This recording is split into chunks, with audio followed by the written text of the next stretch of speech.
सभी को सादर जय जिने। मैं जूली पिरोदिया नवकार धार्मिक चैनल में आप सभी का स्वागत करती हूँ।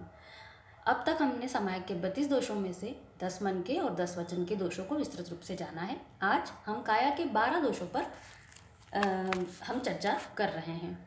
काया का पहला दोष है समायक में अयोग्य अभिमान आदि के आसन पर बैठें तो कुआसन दोष। आसन से यहाँ तात्पर्य हम जिस आसन पर समायक करने बैठ रहे हैं उसका मतलब उससे नहीं होता है। बच्चे कंफ्यूज हो जाते हैं कि आसन मतलब वो आसन क्या, नहीं, आसन का मतलब होता है हमारा बॉडी पोस्चर।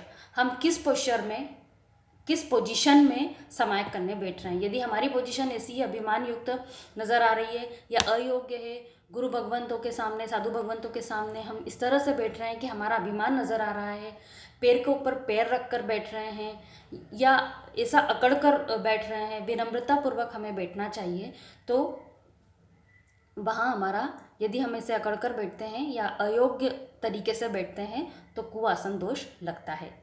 दूसरा है समायक में स्थिर आसन पर न बैठें और आसन बार बार बदलता रहे तो चल आसन दोष लगता है। स्थिर आसन से मतलब यहाँ पर यह है कि यदि हम बार बार एक जगह समायक करने बैठ गए हैं, अब ऐसा लग रहा है कि यहाँ पर तो बहुत गर्मी लग रही है, कहीं ऐसा लग रहा है कि यहाँ बहुत ठंड लग रही है, तो हम बार बार अपनी जगह को चेंज करते हैं। या और किसी कारण से हमारी सखी वहाँ पर बैठ गई है या एक बार हम समायक करने बैठने के बाद लग रहा है कि यहाँ हम वहाँ पर जाकर बैठ जाते हैं, तो बार बार जब यदि हम आसन बदलते हैं, किसी विशेष कारण से यदि हमने आसन बदला है तो वो बात अलग हो जाती है। लेकिन यदि ऐसे ही हम अपना आसन बार बार बदलते हैं तो हमारा चल आसन दोष लगता है। तीसरा है समायक में इधर उधर दृष्टि फेरें तो चल दृष्टि दोष। कई बार ऐसा होता है कि हम व्याख्यान में चले जाते हैं, कभी सास पहले चली गई या बहू बाद में पहले चली गई, या हमारी कोई फ्रेंड है, देवरानी जेठानी है, आगे पीछे आते हैं, तो हम क्या करते हैं, हम तो बैठ गए, हमने तो समायक ले ली, फिर पीछे मुड़ मुड़ के बार बार देखते हैं वो आए कि नहीं, वो आए कि नहीं, आ जाए तो मैं इधर बुला लूँ। तो यदि हम इस तरह से हमारी दृष्टि को बार बार इधर उधर फहराते हैं तो चल दृष्टि दोष लगता है। और यदि हम घर में बैठे हैं, घर में भी बैठे रहते हैं, तो हमारा ध्यान रहता है कि ये काम हो रहा है कि नहीं, दरवाजे पर कौन आ गया, किसी ने बेल बजाई तो ध्यान जा रहा है कि देखूं मैं कि कौन आया है, यानी हमारा ध्यान समायक की बजाय इधर उधर ज़्यादा रहता है, तो हमारा चल दृष्टि दोष लगता है।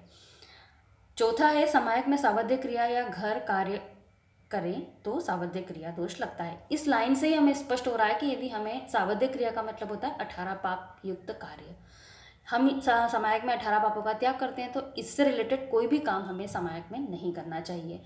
घर का काम, जैसे मान लीजिए हम तो सोचेंगे कि हम कोई समायक में घर का काम तो करेंगे नहीं, पर कभी कभी ऐसा होता है, मान लीजिए हमने घर में करी और किसी ने आके पूछ लिया कि ये सामान कहाँ रखा है, उसे पता नहीं, और वो उठ के चला जाए, उसको वो सामान बताए।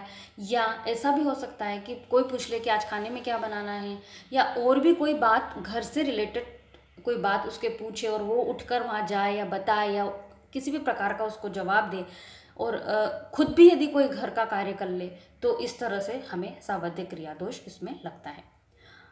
पांचवा है समायक में दीवाल आदि का सहारा लेवे तो आलम्बन दोष। ये दीवाल रहती है तो इसका सहारा हम ऐसा टेका लेकर अगर यदि बैठ जाते हैं तो हमें आलम्बन दोष लगता है। इसमें बड़ी तपस्या करने वालों के लिए छूट रहती है। यदि उनकी तपस्या है और वो किसी कारणवश वह नहीं बैठ पा रहे हैं तो उनके लिए वो दीवार का सहारा लेकर बैठ सकते हैं। या हमें किसी प्रकार की कोई प्रॉब्लम है, यदि हम बीमार हैं और समायक कर रहे हैं, तो हम पीछे दीवार का सहारा लेकर बैठ सकते हैं।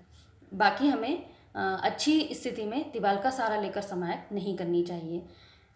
छठा है समायक में बिना कारण हाथ पैर फैलावे तो आंकुंचन प्रसारण दोष कहलाता है। बिना कारण से ही हम अपने हाथ पैर कई बार फैलाते हैं, जैसे इतनी देर हो गई इस पोजीशन में हम बैठे हैं, कभी हमने हाथ ऊंचा कर लिया है तो कभी हम हाथ फैला रहे हैं, कभी पैर को फैला रहे हैं, कभी लंबा कर रहे हैं, कभी सिकोड़ रहे हैं, कभी मोड़ कर बैठ रहे हैं। यदि हम इस तरह से बार बार अपनी हाथ और पैर को फैलाते हैं तो आंकुंचन प्रसारण दोष लगता है। सातवां है समायक में अंग मोड़े तो आलस्य दोष। कई बार हमें उबासियाँ आती है समायक में और हम बार बार अपना अंग भी मोड़ते हैं। इस तरह से कभी पीठ दुख रही है, कभी हाथ दुख रहा है, तो इस तरह से हम समायक में बैठते हुए यदि हमारे अंगों को मोड़ते हैं तो आलस्य दोष कहलाता है। 8वां है समायक में हाथ पैर की उंगली का कड़का मोड़े तो मोटन दोष या मोड़न दोष। ये इस तरह से अपनी हाथ, ये कई बार समायक में आदत होती है बैठे बैठे हम कुछ पढ़ भी रहे हैं, ध्यान तो हमारा पढ़ने में, पर फिर भी किसी किसी की जो आदत होती है इस तरह से हाथ पैर की उंगली का कड़का मोड़ना, पैर की भी इसी तरह से यदि हम कड़का मोड़ते हैं तो हमें मोटन दोष लगता है।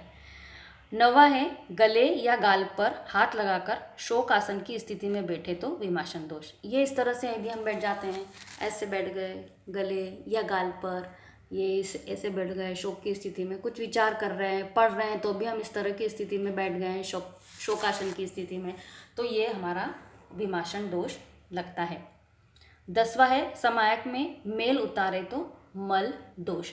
कई बार हम ऐसा भी कर लेते हैं कि समायक में बैठे हैं, हाथ और पैरों का मेल उतार रहे हैं, इस तरह से यहाँ पे से मेल है, यहाँ कोहनी के यहाँ पे मेल है, यहाँ गले के यहाँ पर मेल है, ऐसा याद भी करते जा रहे हैं, पढ़ते भी जा रहे हैं या व्याख्यान भी सुनते जा रहे हैं और यहाँ से ऐसे मेल भी उतार रहे हैं। कई बार किसी किसी को देखा है मैंने, जैसे नाखूनों में, अपने नाखूनों में मेल है तो समायक में बैठे हैं, प्रवचन भी सुन रहे हैं या घर पे भी कोई कुछ लर्न कर रहे हो समायक में बैठने के बाद, तो इस तरह से ये ऐसे करके मेल निकालने की नाखूनों में से कोशिश करते हैं, तो हमें ये इस तरह का कोई काम नहीं करना चाहिए, इससे मल दोष लगता है। 11वां है समायक में निंद्रा लेवे तो निंद्रा दोष। इससे भी बिल्कुल स्पष्ट है कि यदि हम समायक में झुक के खा रहे हैं, समायक लेने के बाद हम नींद में अपने आप को वो कर रहे हैं तो हमें निंद्रा दोष लगता है। 12वां है समायक में बिना कारण दूसरों से व्ययाव्रत कराएं तो व्ययाव्रत दोष। व्ययाव्रत से मतलब है सेवा कराएं, या अव्रति को आवसा कहोसा पुकारे या ऐसा हम करें, या अव्रति से सेवा लें तो भी हमें व्ययाव्रत दोष लगता है।